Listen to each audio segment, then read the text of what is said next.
Hi everyone. In this video I will talk about the GAT test part 2, which is the statistical and the analytical questions.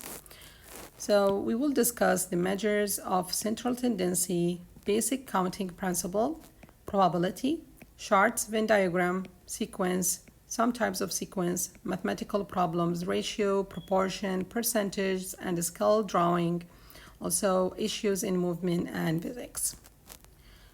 So what is the measures of central tendency? We have three of the measures of central tendency, which is the mode, the median, and the mean. The first one is the mode, which is the most frequent data in my set. So let's see, for example, my set is A, B, C, C, C. So we can see here that C is repeated 3 times, while A repeated two times and B repeated only 1 time. So my mode here is C. So this is so useful in the qualitative data because it's easily, you can find it easily which of the data is repeated more than the others. The median is the value that divides the ranked data points into halves. 50% larger than my median and 50% is less than my median. So first of all, you have to arrange your data from the lowest to the highest or from the highest to the lowest. So let's see, I have 1, 3, 7, 2, and 5. So in order to find out your median, you have to arrange these data from the lowest to the highest or from the highest to lowest. Let's say that we want to arrange it from the lowest to the highest. So 1, then 2, 3, 5, and 7. Now we have, you can see that here you have 5 data.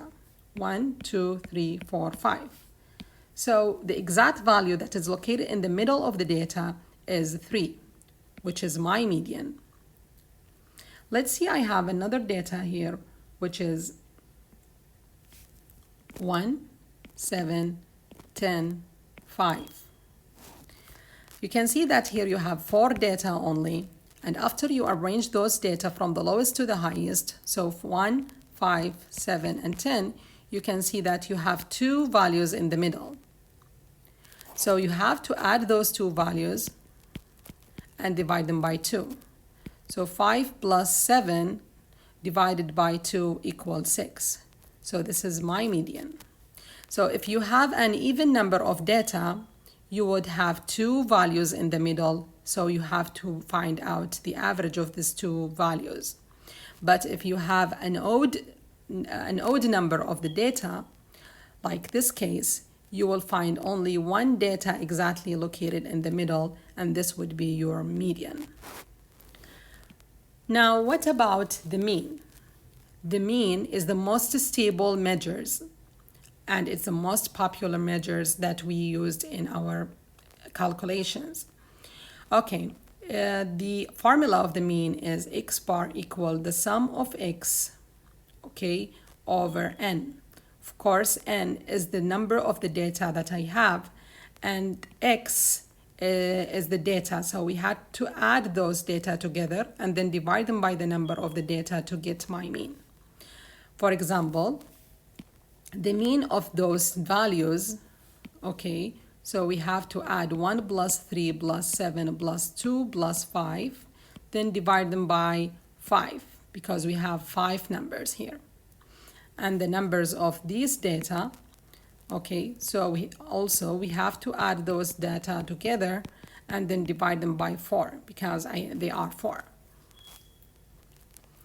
Okay, in this equation we have 7b minus 2a equal 9 and 12a plus 3b equal 1. Then the mean of a and b is, so you know that the mean of a and b means a plus b over 2. So you have here 2 equations. Okay, and you ask to find a plus b over 2. So maybe the first things come into your mind that to find a value, then to find b value, then add them, then divide them by 2. Maybe by solving, for example, the system of equations. But this would take longer time than the other way. As you can see here, if I add those values together, the two equations together, so I'm gonna add b with b, so I will get 10b. Then I will add a with a, so 12a minus 2a equal 10a. Then I will add the numbers with the numbers, 9 plus 1 equal 10. You can see here that you can get a plus b, b plus a. You can get 10 as a common factor here, and then you will left with b plus a equal 10. So by dividing both sides with 10, you will get b plus a equal 1. So now going back and substitute the values, going back to this one and substitute the values of a plus b with 1, so you will get 1 over 2, which is my mean. This is the mean. So the mean is 1 over 2. As you can see here, the mean in this case, it's written in the fraction form, while in the options that you have here, you don't have the fraction form, you have the decimal form. So you should have the ability to just convert the form from the form of your answer from fraction to decimal or from decimal to fraction. So 1 over 2 equal 0.5. Okay. Second question, if the average age of 10 people is 15 years. This is the first given information. And the average age of 9 of them is 16 years. Then how old is the 10th one? So let's write the first one. He said that the average is 15. So 15 equal the sum of x over n. This is the first average. And you can see that he give us the number of people, which is 10, which means n equal 10. So here 10, the sum of x from 1 to 10. Okay, and the other one is the average of 9 people is 16. So the average is 16. So 16 equal the same thing, sum of x over n, but in this case the sum is from 1 to 9 over 9. Okay, so from the first one I can find, this is the first one, I can find my sum here. Okay, and from the second one I will find this sum. How can I find the first sum, which is the sum of x from 1 to 10? The sum of x from 1 to 10 by cross multiple equal 15 times 10, which is 150. And this sum, which is the sum of x from 1 to 9, by also cross multiple, I will have 16 times 9. Okay, 16 times 9, 9 times 6 is 54. And 9 times 1 is 9. 9 plus 5 is 14. So the first sum is 150. And the second sum is 144. You know that the first sum of 10 people is 150, and 144 is the sum of 9 students or 9 people. Okay, so we can see that 150 minus 145 will give us the age of the 10th person, or the 10th whatever. Okay, so 150 minus 145 equals 6. So the 10th one is 6 years old. Okay, let's have here, we have some basic counting principles. The first one is, if we manage to calculate a quantity between A and B, and we want to include both value, A and B, in this case we will just write b minus a plus 1. Let's see an example. For example, here we have Ali's vacations is starting from the 7th to 15th of September. How many days of vacation does he have? So his vacation will start in 7th of September and will end in 15th of September.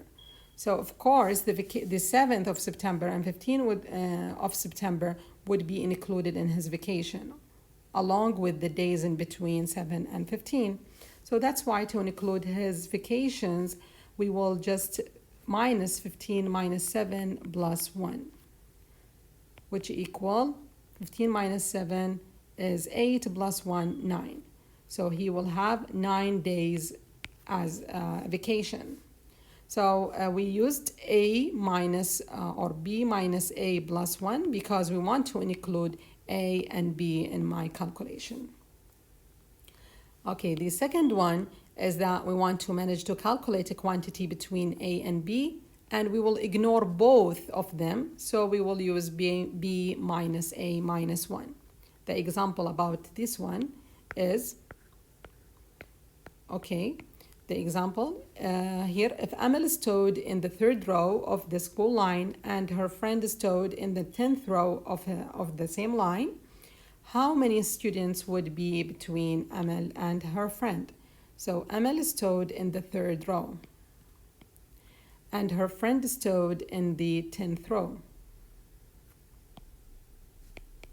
We want to know just how many students between Amal and her friend. We don't want to count Amal row or her friend. We just want to know how many students in between. So that's why we will use the formula b minus a minus 1. So 10 minus 3 minus 1, which is 10 minus 4 equals 6. Okay, the third principle here is that if we want to manage to calculate the amount of change from A to B and we want to ignore one of them only, either A or B. So in this case, we will write B minus A. An example about that, Yusuf entered the market with 17 riyal and went out with 9 riyal. How many riyals were spent? So he actually spent the 17th one, but didn't spend the 9th one. So that's why I want to include one value of them. So we will write 17 minus 9, then minus 9. That's it. Which is 17 minus 9 equal 8. Okay. Okay. Then the last principle here, if there are m way to do one thing and n way to do another, then there are m times n ways to do them both. Okay, for example, I have let's say 3 ways to go from my home to the school. Then I have 4 ways to go from school to the garden. So I have 12 ways to go from home to the garden. Let's talk about probability. In probability, we are concerning here about the numerical descriptions of how likely an event is to be occurred. The probability of any event, and we write that as P of X, is a value between 1 and 0. So it's more than or equal 0 or less than or equal 1.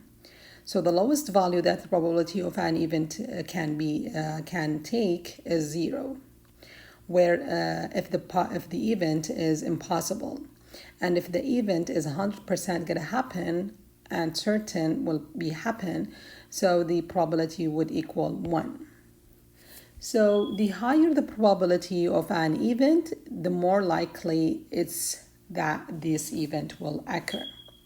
Let's see an example. If we toss a fair coin, So the outcomes, the possible outcomes that you can get off from tossing a fair coin is either the first phase, which is head, or the second phase, which is tail.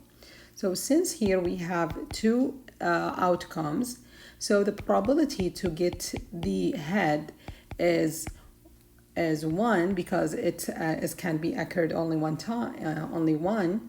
And over 2, which is the number of the outcomes. Here we have 2 outcomes. So the probability of head is equal 1 over 2, or I can write it as 0.5 or even 50%. Since only we have two outcomes here, so also the probability of T, so T is occurred only one time from the outcomes, so 1 over 2, which is the total of the outcomes or the number of the sample space, and this also equal 0.5, which is 50%.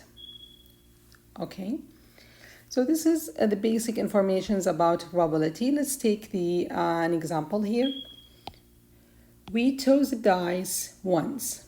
What is the probability of getting the number 1? So you know when you toss the dice, your sample space here is 1, 2, 3, 4, 5, and 6. You have 6 faces of the dice. So what is the probability of getting a prime number? Or what is the probability of getting number 1? Let's take the probability of getting number 1.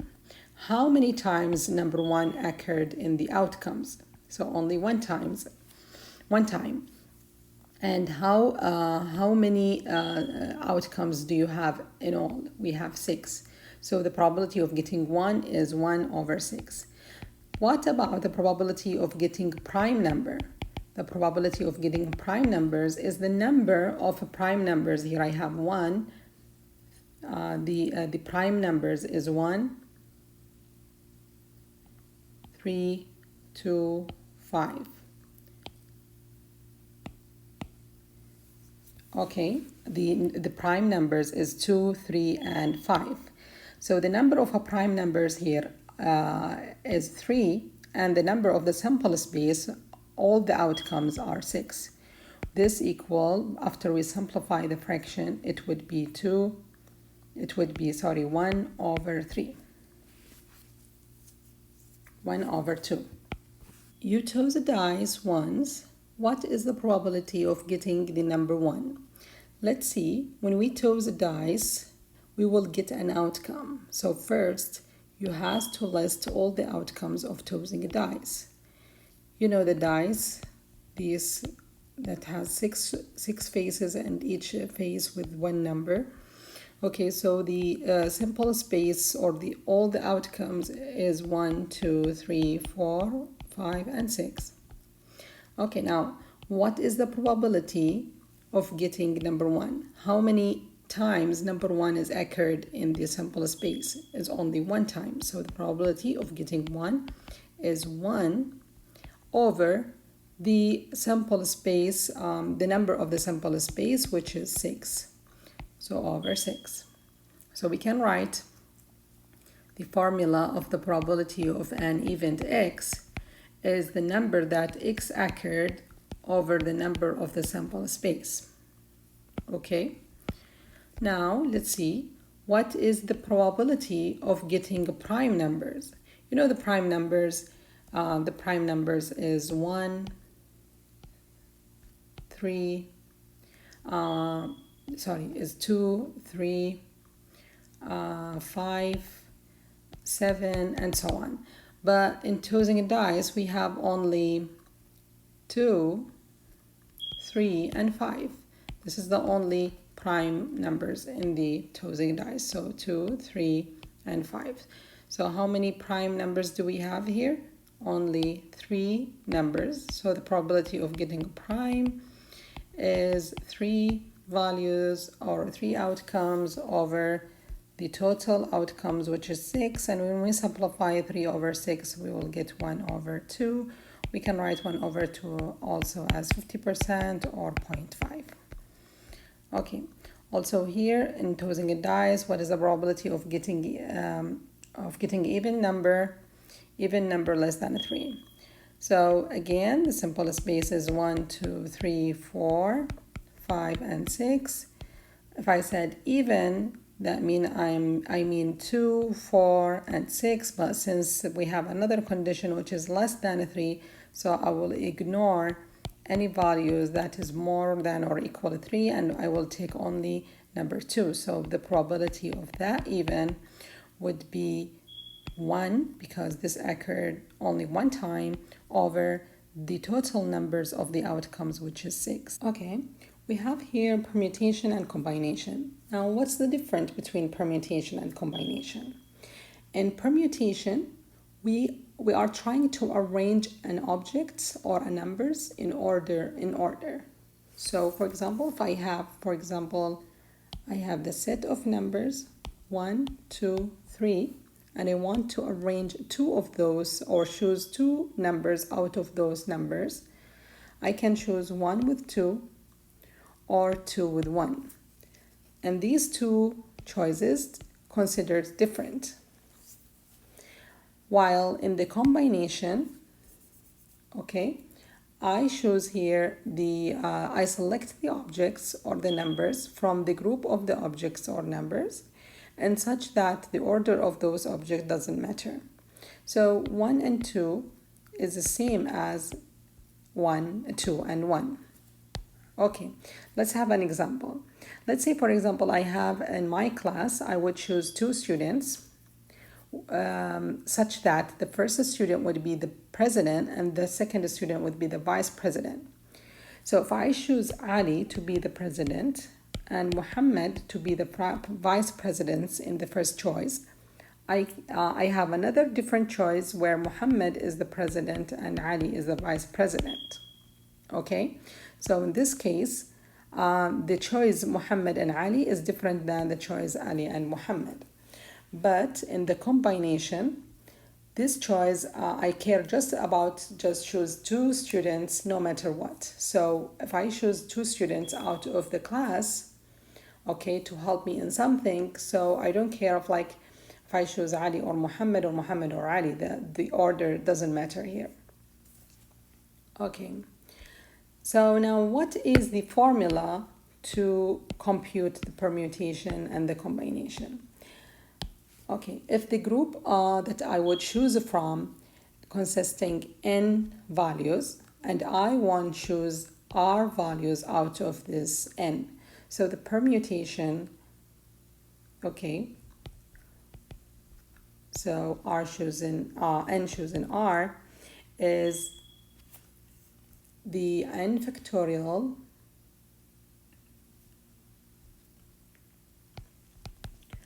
over n minus r factorial. And this formula is chosen to find out in how many ways I can arrange r objects out of n objects if the order matters and the repetition not allowed. So this where the order matter and the repetitions not allowed. Okay, what about if the repetitions allowed? If the repetition allowed, we can just write into the power r. Okay, let's have an example about this formula. In the space language, there are only 5 letters, and each word consists only 2 letters. How many words does this language contain? So I want to arrange the words here, 2 letters out of 5 letters. So my question here, in how many ways I can arrange 2 letters out of 5 letters? Here I would choose the permutation because the order is matter. Okay, for example, if the 5 letters that this language has is A, B, C, D, and E. So if I choose A, B, this word would be different than B and A. So here the order matters, and the repetition also is allowed because A consider as one word and B consider as another word, okay? So we gotta choose 2 out of 5. So in this case, I can, since the repetitions allowed, okay, the order matters and the repetition allowed, so I'm gonna choose this one, okay, which is 5 to the power 2 or 5 times 5. In another way, I can also set two place for my words. So this is my word that contain two letters. This is the first letter. This is the second letter. Then you ask yourself, how many letters, how many possible letters can I put in the first place? I have 5 possible letters I can put in the first place, and also I have 5 possible letters I can put in the second place. Okay, then 5 times 5 equal 25. So I got the same answer. Okay. Now the formula for the combination. Okay, we have for example, R chosen N, same things, and the formula is n factorial over n minus r factorial times r factorial. So it seems similar to this formula, but the extra here that I have r factorial. Of course, the options of n, the permutation, is more than the options of combination because we considered the, like for example, AB is different than BA. So we would have more options than the combination. That's why the denominator here, okay, is less than the denominator here. And since the denominator here is less, that means the fraction is more. Okay, let's see here. The HR of a company announced 3 available jobs for men, and so 3 for men and 2 for women. And how many options does the HR have if 6 men and 5 women applied? So from the 6 men that applied here, we gotta choose 3. Okay, from 6 we will choose 3. Okay, and from the women here, we have 5 women. We gotta choose 2. So we will find out 3 chosen 6 and 2 chosen 5. And now we will find out by using the formula here. The first one is 6 factorial over 3 factorial, then 6 minus 3, which is another 3 factorial, times the second one is 5 factorial over 2 factorial, then you subtract 5 minus 2, which is 3 factorial. Okay, now what is 6 factorial? Is 6 times 5 times 4 times 3, and you can complete 3 or you can stop on the 3 factorial, over 3 factorial times 3 factorial, or 3 times 2 times 1. Okay, for the second fraction, I have 5 times 4 times 3 factorial over 2 times 1, and here 3 factorial. The reason that I stop on the 3 factorials is just to cancel out this 3 factorials with this one and this one with this one. Okay, I also can cancel the 3 times 2, which is 6, with this 6, and here I can cancel this 2 with this 4. I left with 2, so I left with those numbers. 5 times 4 is 20, times 5 times 2, which is 10. 20 times 10 is 200. So I have 200 ways to choose 3 men and 2 women. We have 8 columns of equal length. The distance between each 2 columns is 15 meters. What is the distance between the first column and the last column? So imagine that imagine the the image of the situation with 8 columns. So this is the first column and this is the second column. The distance between these two is 15. If we have 3 columns, okay, the distance would be we would have 2 distance. So with the 3 columns, we will have 2 distance. Okay, that means with the 8 columns, we would have 7 distance. So 7 distance, and each distance is 15 meters. That means 7 times 15. 7 times 5 is 35. And 7 times 1 is 7, with the 3 is 10.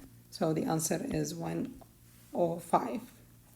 So you don't have to just draw all the 8 columns. You can just start with the smaller number and to get the image of the situation, and then you just generalize the idea for to a larger number.